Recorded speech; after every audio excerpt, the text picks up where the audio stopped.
ബെർമാർഷൽ എന്ന British petroleum company അതിന്റെ 2 ശാസ്ത്രജ്ഞന്മാരെ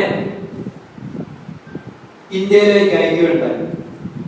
ഒരാൾ ഡോക്ടർ വാട്സൺ, രണ്ടാമത്തെ ആള് ഡോക്ടർ വാഷിംഗ്ടൺ. അവരെ ഇന്ത്യയിലെ വിവിധ പ്രദേശങ്ങളില്, പ്രത്യേകിച്ച് ഡെക്കാൻ തടത്തില് 1000 അടി വരെ കുഴിച്ച് ഒരു പരീക്ഷണങ്ങൾ നടത്തിയിട്ടുണ്ട്. ആ പരീക്ഷണം നടത്തിയപ്പോൾ അവർക്ക് പെട്രോളിയത്തിന്റെ വലിയ തോതിലുള്ള സാന്നിധ്യമൊന്നും കണ്ടുപിടിക്കാനായിട്ട് സാധിച്ചില്ല. പക്ഷെ ആ പരീക്ഷണം നടത്തിയപ്പോൾ, ആ റിസർച്ച് നടത്തിയപ്പോൾ അവരൊരു വസ്തുത കണ്ടുപിടിച്ചു. അതൊരു ബുക്കായിട്ട് എഴുതി. 1000 അടി വരെ താഴോട്ട് കുഴിച്ചു. ഓരോ 1/2 അടി അഥവാ 6 ഇഞ്ചിൽ നിന്നും ഓരോ സാമ്പിള് മണ്ണെടുക്കുകയുണ്ടായി. ആ മണ്ണ് ശാസ്ത്രീയമായിട്ട് ലാബില് പരിശോധിച്ചപ്പോൾ താഴോട്ട് പോകുന്തോറും മണ്ണിലെ പോഷകങ്ങൾ 10 മടങ്ങ് വർദ്ധിക്കുന്നതായിട്ട് അവർക്ക് കണ്ടെത്താനായിട്ട് സാധിച്ചു. ആ പരീക്ഷണമാണ് പ്രകൃതി കൃഷിയുടെ ആചാര്യനായിട്ടുള്ള ശ്രീ സുഭാഷ് പലേക്കർ ഉപയോഗിച്ചത്. ആ പരീക്ഷണത്തിന്റെ റിപ്പോർട്ടും 8 വർഷക്കാലം 1988 മുതൽ 1996 വരെ കൊടും വനത്തിൽ താമസിച്ച് നടത്തിയ പരീക്ഷണങ്ങളും ആദിവാസികളുടെ കൃഷി രീതി പഠിച്ചതും സ്വന്തം കൃഷിയിടത്തിലെ പരീക്ഷണ നിരീക്ഷണങ്ങളുമാണ് ശ്രീ സുഭാഷ് പലേക്കർ സംയോജിപ്പിച്ച് പ്രകൃതി കൃഷിക്ക് അടിസ്ഥാനമിട്ടതും അത് ഇന്ത്യയിൽ ഉടനീളം നടന്ന് അദ്ദേഹം പ്രചരിപ്പിക്കുന്നത്. അദ്ദേഹത്തിന്റെ ക്ലാസ് ആണ് ഞങ്ങളെ അദ്ദേഹത്തിന്റെ ശിഷ്യന്മാരാക്കിയതും. അദ്ദേഹം പറഞ്ഞു, ഞാൻ 3 ക്ലാസ് അറ്റൻഡ് ചെയ്ത ആളാണ്. നിങ്ങൾ കേരളത്തിൽ ഉടനീളം നടന്ന് അത് പ്രചരിപ്പിക്കണം, രാസകൃഷിയുടെ ആപത്തിൽ നിന്ന് ജനങ്ങളെ മോചിപ്പിക്കണം എന്ന് അദ്ദേഹം നൽകിയ ആ നിർദ്ദേശം, ആഹ്വാനം അനുസരിച്ചാണ് ഞാനും എന്റെ സഹപ്രവർത്തകരും ഇതിന്റെ ക്ലാസ്സുകൾ പോയി എടുക്കുന്നത്. കേരളത്തിൽ എവിടെ വിളിച്ചാൽ ഞങ്ങൾ ക്ലാസ്സുകൾ പോയി എടുക്കാറുണ്ട്. അദ്ദേഹത്തിന്റെ ക്ലാസിന്റെ, അദ്ദേഹത്തിന്റെ കൃഷിയുടെ കീ എന്ന് പറയുന്നത് ഒരു നാടൻ പശു. ഞങ്ങൾ നാടൻ പശുവിനെ കണ്ടിലാണ് അവിടെ. ഞാനത് കണ്ടു, അടുത്തു പോയി കാണാനായിട്ട് സാധിച്ചില്ല. ഈ 40 കൊല്ലം മുമ്പായിരുന്നെങ്കിൽ നാടൻ പശു എന്ന് പറയണ്ട, അന്ന് നാടൻ പശുക്കളേ ഉള്ളൂ. വിദേശ ഇനം പശുക്കളൊക്കെ വന്നത് പിന്നീടാണ്. ഈ യേശുവിന് മുമ്പ് സ്നാപകയോഹന്നാൻ വന്നു എന്ന് പറഞ്ഞതുപോലെ നാടൻ പശു വരുന്നതിന് മുമ്പ് വേറൊരു സാധനം ഇവിടെ അവതരിപ്പിച്ചു. വിദഗ്ധമായിട്ട് കളിച്ചൊരു കളിയാണ്. നമ്മുടെ പള്ളികളും പള്ളിക്കൂടങ്ങളും ഒക്കെ ഉപയോഗിച്ചിട്ട് അത് പ്രചരിപ്പിച്ചത്. പള്ളിയോട് ചേർന്നിട്ടുള്ള സ്ഥാപനം ആയതുകൊണ്ടാണ് പള്ളിക്കൂടത്തിന് പേര് വന്നത്. അതിലൂടെ സ്കൂളെല്ലാം സ്ഥാപിച്ചത് കൂടുതലും പള്ളിയായിട്ട് ബന്ധപ്പെടാം. അതാണ് പള്ളിക്കൂടം എന്ന് പറയാം. അപ്പൊ ഈ അന്ന് നിങ്ങളെ പ്രായമായവരൊക്കെ ഓർക്കുണ്ടാവും, അന്ന് നമുക്ക് അവരെ ഈ പാൽപ്പൊടി തന്നിരുന്നു അല്ലെ, ഓർക്കുണ്ടാവും. പള്ളി മടങ്ങളൊക്കെ ഉപയോഗിച്ചിട്ട് കുറെ കഴിഞ്ഞപ്പോ പാൽപ്പൊടി നിർത്തി. എന്നിട്ട് പറയാ, നല്ല കൂടുതൽ പാല് കിട്ടുന്ന പശുക്കളെ തരാം. ഏതൊക്കെ പശു, ജേഴ്സി, അങ്ങനെയുള്ള പശുക്കളെ കിട്ടി. എന്നാ പശുക്കളെ കേരളം നിറച്ച്, കേരളം വിട്ടാൽ അത് പാങ്ങിലൊക്കെ കാണുള്ളൂ. ഞാൻ ഇവിടുന്ന് എറണാകുളത്ത് നിന്ന് കൽക്കട്ട വരെ ട്രെയിൻ സഞ്ചരിച്ചപ്പോഴേ ഈ സൈഡിലൊക്കെ നോക്കുമ്പോ കേരളം വിട്ട നാടൻ പശുക്കൾ മാത്രമേ ഞാൻ കണ്ടിട്ടുള്ളൂ. വിദേശത്തെ പശുക്കളൊന്നും കണ്ടിട്ടില്ല. അപ്പൊ അത് ഉത്പാദനക്ഷമത വർദ്ധിപ്പിക്കാൻ വേണ്ടിയിട്ടാണ് വിദേശ പശുക്കളെ നമുക്ക് കിട്ടിയത്.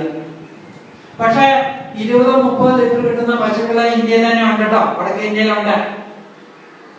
അതായത് താർപാർക്കർ, സഹിവാള്, കാങ്കറേജ്, റെഡ് സിന്ധി, ഇങ്ങനെ ഒത്തിരി പശുക്കള് 15, 20, 25 ലിറ്റർ കിട്ടുന്ന നാടൻ പശുക്കൾ ഇന്ത്യയിലുണ്ട്. ആ പശുക്കളെ കേരളത്തിലേക്ക് വരുമ്പോൾ ഉത്പാദനം പകുതിയായിട്ട് കുറയുള്ളൂ. അതൊരു വസ്തുതയാണ്. കാരണം അവിടുത്തെ ഹ്യൂമിഡിറ്റി ഇവിടുത്തെ ഹ്യൂമിഡിറ്റി തമ്മിൽ വ്യത്യാസമുണ്ട്. എന്നാലും 10 ലിറ്റർ കിട്ടാൻ ഒരു പ്രയാസമില്ല. നമ്മുടെ ഈ വിദേശ പശുവിന് 10-12 കിട്ടുന്നുള്ളൂ. 10 താഴെ ഉള്ളതൊക്കെ ഉണ്ട് വിദേശ പശു. ആ വന്നു കഴിഞ്ഞാൽ ആ നാടൻ പശുവിന്റെ ചാണകം ഉപയോഗിച്ച് നമുക്ക് പാലിന്റെ വർദ്ധനവ് കിട്ടും, നമുക്ക് ഈ കൃഷിക്ക് ഉപയോഗിക്കാൻ പറ്റും. നമ്മുടെ നാടൻ പശുവിന് 2 ലിറ്റർ 2.5 ലിറ്റർ കിട്ടുള്ളൂ, ചിലതിന് 1.5 ലിറ്റർ കിട്ടുള്ളൂ. എനിക്കൊരു നാടൻ പശു. അപ്പൊ 36 ഇനത്തോളം നാടൻ പശുക്കൾ ഇന്ത്യയിലുണ്ട്. ഈ വിദേശനം പശുവിന്റെ ഒരു ആവശ്യം നമുക്കില്ല. ഈ ചാണകം എന്നുള്ള വാക്ക് തന്നെ വളരെ മീനിങ്ഫുൾ ആണ്. നാടൻ പശു ചാണകം ഇട്ടാൽ അത് 1 ചാൺ റേഡിയസിനുള്ളിൽ നിൽക്കും. അതിന്റെ ചാണകം 1 ചാണിനുള്ളിൽ നിൽക്കുന്നതുകൊണ്ടാണ് ചാണകം എന്ന പേര് വന്നത്. വിദേശ പശു ചാണകം ഇട്ടാൽ അത് 1 കോൽ ചുറ്റളവിൽ കിടക്കുക. അതിന് കോലകം എന്ന് വിളിക്കാനുള്ള അർഹതയുള്ളൂ. അതിന് കോലകം എന്ന് വിളിക്കണം, ചാണകം എന്ന് വിളിക്കുന്നത് ശരിയല്ല. നാടൻ പശുവിന്റെ ചാണകം എടുത്താൽ ഒരു ദുർഗന്ധമില്ല. ഹിന്ദു വീടുകളിലൊക്കെ മരിച്ചു കഴിഞ്ഞാൽ ഒരു ചാണകം കൊണ്ട് മെഴുകും, ബാക്ടീരിയനെയും വൈറസിനെയൊക്കെ നശിക്കുക എന്നുള്ളതാണ്. അത് കൈകൊണ്ടെടുക്കാൻ ഒരു അറപ്പുമില്ല. ഈ വിദേശനം പശുവിന്റെ കൊടുക്കുന്ന തീറ്റ കൃത്രിമമായതുകൊണ്ട് കൂടിയാണ് അതിന്റെ ചാണകത്തിന് ദുർഗന്ധം. അതിന്റെ തൊഴുത്തടുത്തുണ്ടെങ്കിൽ നമുക്ക് വീട്ടിൽ താമസിക്കാൻ ബുദ്ധിമുട്ടായിരിക്കും.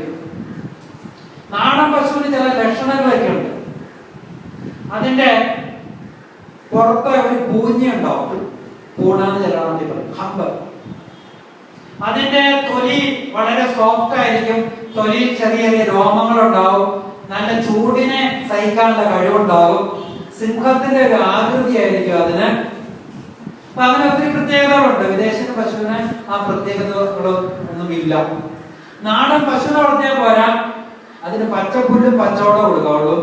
അടുക്കളയിലെ വേസ്റ്റ് ഒന്നും കൊടുക്കരുത്. പഴങ്ങൾ കൊടുക്കാം, കുഴപ്പമില്ല, പഴത്തിന്റെ തൊലി കൊടുക്കാം.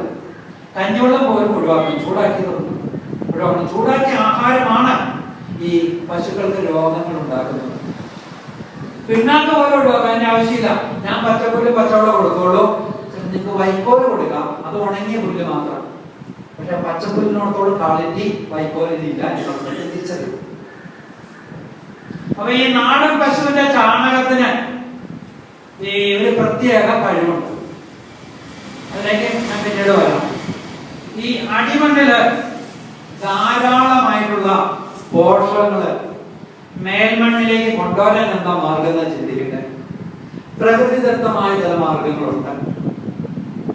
ഈ അടിമണ്ണിൽ നിന്ന് പോഷകങ്ങൾ സ്വീകരിക്കുന്ന ആഞ്ഞിലി, പ്ലാവ്, നാടന്മാവൊക്കെ നമ്മുടെ പറമ്പ് കൃഷിയിൽ ഇടവിട്ട് നട്ട അത് അടിമണ്ണിൽ നിന്ന് പോഷകം വലിച്ചിട്ട് അത് കരിയിലെയും ചെറു കമ്പുകളൊക്കെ മേൽമണ്ണിലേക്ക് പൊഴിച്ചെടുക്കുകയും ആ മണ്ണ് ആ കരിയില മേൽമണ്ണിൽ ലയിച്ചു ചേരുമ്പോൾ ആ മേൽമണ്ണ് പോഷക സമ്പന്നമായി മാറും. പക്ഷെ നമ്മള് റബ്ബർ തോട്ടത്തില് എന്താ ചെയ്യാ?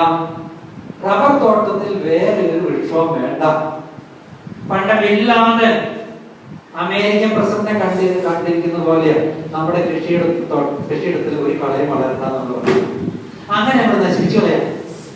നമ്മുടെ കൃഷിയിടത്തിൽ, റബ്ബർ കൃഷിയിടത്തില് ഇടവിട്ടിട്ട് നമ്മൾ ആഞ്ഞിലി വളരാൻ അനുവദിക്കാം. 25 റബ്ബറിന് ഒരു ആഞ്ഞിലി വെച്ച് മതി. അപ്പൊ അത് പൊഴിഞ്ഞു വീണ് മേൽമണ്ണ് പോഷക സമ്പന്നമായി കൊടുക്കും. അപ്പൊ അത് ആഞ്ഞിലി നടക്കുന്ന ഒരു ഗുണം കൂടെ ഉണ്ട്, അത് ആഴത്തിലേക്ക് വേര് പോകുന്നതാണ്.